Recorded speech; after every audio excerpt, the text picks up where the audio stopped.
देखिए अगर arithmetic progression में आपको टर्म सेलेक्ट करने हो, 3 टर्म करने हो, 4 टर्म करने हो, 5 टर्म करने हो, बस 5 है, ठीक है, ज़्यादा ना करो।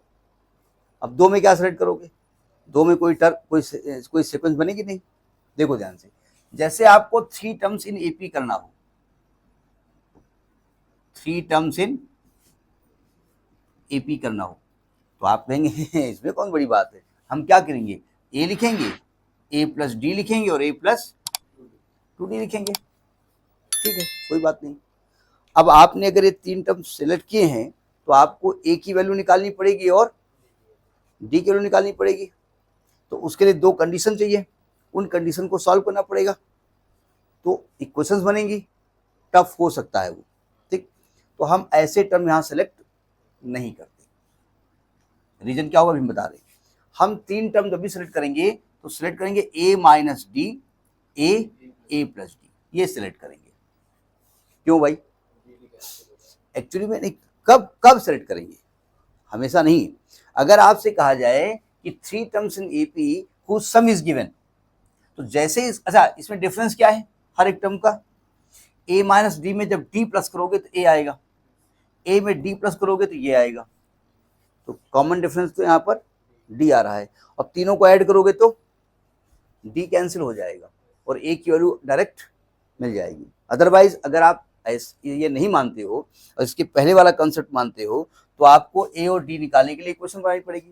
जैसे मैं इसका एक एग्जांपल लेता हूं, इन्होंने कहा if the sum of 3 terms is in AP is 24, अगर आपने ये माना होता a plus d plus a plus 2d क्या है 24, ये कितना आता 3a प्लस 3d बराबर 3 से डिवाइड कर दो तो a प्लस डी बराबर, ये पहली इक्वेशन आती। फिर कह रहे हैं देयर प्रोडक्ट इज 440, यानी a plus d into a plus 2d into a plus 3d is equal to 440। अब आप इसमें मल्टीप्लाई करो, या ए की जगह क्या रखो 8 माइनस डी रखो, तो यहाँ ए क्यूब भी आएगा और डी क्यूब भी आएगा, और वैल्यू रख करके आंसर भी क्यूब क्यूब क्यूब करने लगोगे तो आंसर टफ हो जाएगा, निकल आएगा, अलग की बात है, ठीक है। अच्छा अगर ये हम ना निकाल एज्यूम करें और हम क्या एज्यूम कर लें, ए माइनस डी ए और ए प्लस डी, तो फर्स्ट कंडीशन क्या आएगी, तीनों का सम क्या बता रहे हैं 24 बता रहे हैं ना, तो डी और डी क्या हो जाएगा कैंसिल हो जाएगा ना, तो वैल्यू क्या आने वाली है 3a बराबर, तो a की वैल्यू क्या आएगी, a डायरेक्ट आपका 8 आ गया, कोई दिक्कत, वहां पर ड्रामा करना पड़ रहा था।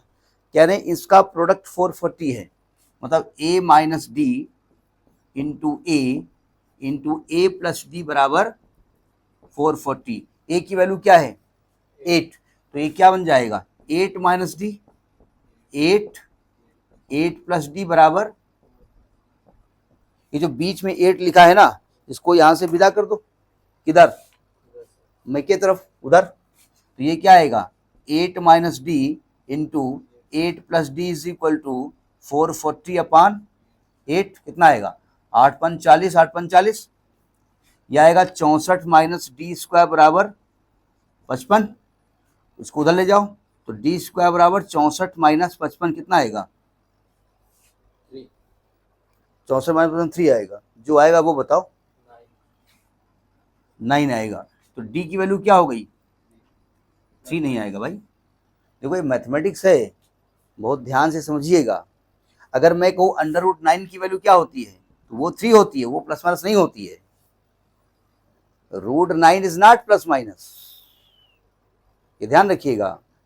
बोले अजीब मास्टर हो गए, अबे यहाँ तो रूट 9 आ रहा है, यहाँ रूट 9 नहीं आ रहा है, यहाँ डी स्क्वायर है तो डी की वैल्यू आ रही है रूट 9, इसलिए यहाँ प्लस माइनस लिख रहे हो, क्योंकि ये क्वाड्रेटिक इक्वेशन है।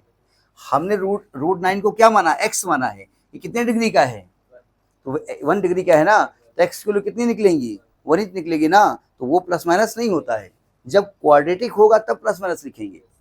अब आपकी ए की वैल्यू क्या आई है 8, और एक बार डी की वैल्यू ले लो 3, तो 8 माइनस 3 बोले तो 5, 8 और 11, और अगर आपने ए को 8 ले लिया और डी को ले लिया माइनस 3, तो 11, 8 और 5 आ जाएगा। ठीक है, अब आप कहेंगे आंसर कौन सा लिखे, आंसर कोई भी लिखो। हमसे उन्होंने ये तो नहीं कहा कि इन इंक्रीजिंग ऑर्डर या डिक्रीजिंग ऑर्डर, ऐसा तो बोला नहीं है, इसलिए आप किसी भी तरीके से इसको लिख सकते हैं। समझ में बात आ रही नहीं आ रही, नोट करो। अब जैसे आपको 4 टर्म्स इन एपी निकालना हो तो आप एज्यूम तो वही कर सकते हो, ए प्लस डी, ए प्लस 2डी, ए प्लस 3डी। लेकिन अगर सम दिया हो, सम कैसे क्या होता है, डी डायरेक्ट कैंसिल हो जाता है, तो हम मानेंगे यहाँ ए माइनस 3डी, ए माइनस डी, ए प्लस डी और ए प्लस, अरे भैया डिफरेंस भी सेम होना चाहिए ना। इसका डिफरेंस कितने का है, 2D का। इसमें 2D प्लस करोगे तो ये आएगा, इसमें 2D प्लस करो ये आएगा, इसमें 2D करोगे तो ये आएगा। ठीक है, जैसे मैं एक एग्जांपल लेता हूं, इन्होंने कहा कि divide 32 into 4 parts in an AP. इसका मतलब ये चारों पार्ट का सम कितना होना चाहिए, 32। तो ऐड कर दो, जब इनको ऐड करोगे a minus 3D plus a minus D plus a plus d plus a plus 3D, सम कितना हो गया 3D, ये डी कट जाएगा, यहाँ क्या आएगा 4a बराबर a की वैल्यू क्या आएगी, a 8 आ गया। बोले अच्छा कैसे क्वेश्चन ले रहे हो, पहले ओम 8 ओम 8। ये तो फर्स्ट कंडीशन हो गई। सेकेंड ये कह रहे हैं कि the ratio of the product of extreme to the product of mean. Extreme number होते हैं ये एक्सट्रीम वाले होते हैं और ये मीन वाले होते हैं। तो कहते हैं एक्सट्रीम और मीन के प्रोडक्ट का रेशियो, मतलब a minus 3D into a plus 3D upon a minus d into a plus D का जो रेशियो है वो दिया है 7:15, 7 अपान, तो यहाँ a का मान रख लोगे, d की वैल्यू निकल आएगी, तो d की वैल्यू यहाँ निकली है ±2, कितनी आई है। तो एक बार a की वैल्यू 8 और d की वैल्यू 2 कर दोगे तो आपको 4 टर्म मिल जाएंगे, और एक बार a की वैल्यू 8 और d की वैल्यू -2 रख दोगे तो 4 टर्म मिल जाएंगे। दोनों ही केसेस में टर्म सेम मिलेंगे, अंतर क्या होगा, एक में इंक्रीजिंग ऑर्डर होगा, एक में डिक्रीजिंग होगा। समझ में आई बात।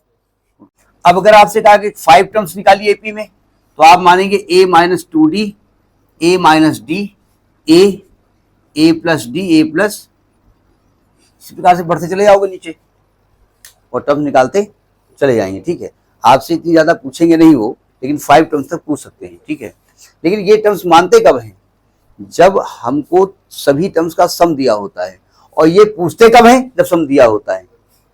जनरली वो क्वेश्चन ही वो ऐसा देते हैं, उन्हें मालूम था कि अगर आपको ये चीज नहीं याद है तो आप क्या एज्यूम करोगे, ए प्लस डी, ए प्लस 2D, ए प्लस 3D पूरा खानदान ले आओगे, और वो खानदान जो है बटुया भर के खड़बड़ करेगा और आप वहां वैल्यू निकालने में दिक्कत, समय क्या है इसको निकलेगी नहीं, बहुत दिक्कत करेगी। ठीक है, नोट कर लीजिए इसको।